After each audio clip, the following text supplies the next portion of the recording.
Hey, church, I hope you're doing well. I had a couple of announcements, some things that we need to talk about.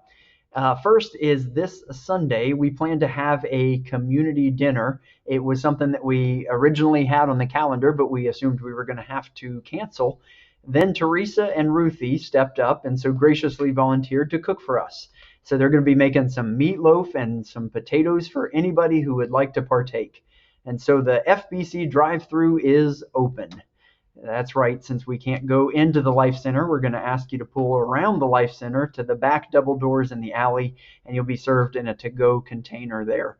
We'll start serving around 5:30, and we'll go till 6:30 or as long as the food lasts. We've got plenty, so please invite friends, family, neighbors, anyone that might need a meal, or just come out and enjoy it yourself.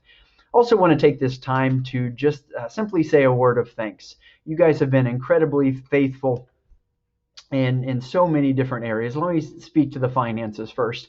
When this first started, we were a little apprehensive about how the bills were going to get paid, and then you guys just blew us away.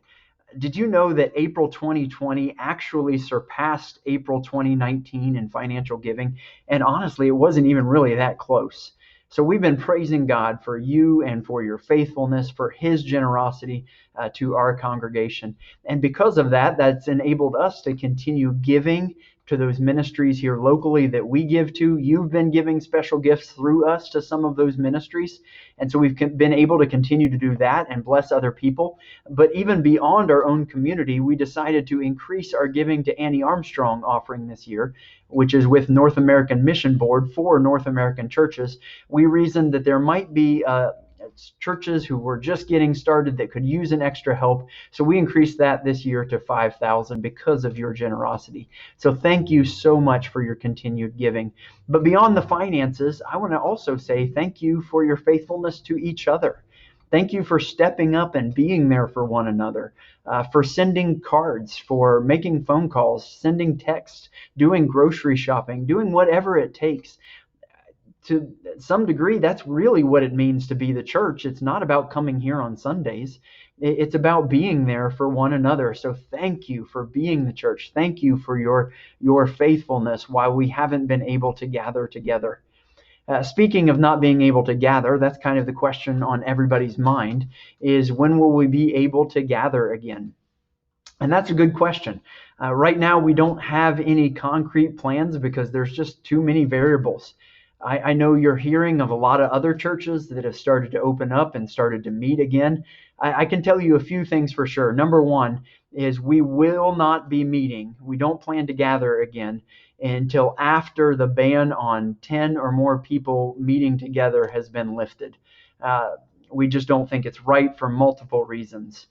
We'd rather just wait until that prohibition has been removed or at least lifted. And there is some rumors that that's going to happen at the end of the month, that it may be lifted to 50 people, it may be removed altogether. If that's the case, then we will plan to start meeting again. It might have to look a little differently. We might remove every other row. We probably won't have children's programs for a while. These are all adjustments and plans that we're going to be making in the next couple of weeks as we prepare to get back together again. If you need a date, let's go ahead and say June 7th. Please, please, please don't hold me to that because you know how things are working right now. But if we had to make our best guess, that would be it, based on the information that we have. One date that we did have to reschedule that we'll go ahead and let you know is Vacation Bible School we had planned for the end of June. We don't think that's going to be able to happen, just not enough time to prepare. So we've gone ahead and pushed it back a month to the end of July. Hopefully we'll be able to have it then. Again, everything's variable right now, so we'll continue to get you that information. One last thing while I have you, we haven't been able to celebrate marriage as often as we usually do. So let me take this opportunity to congratulate a couple of anniversaries that we have here coming up in May. Tim and Billy Joe Harris, congratulations to you guys on your anniversary.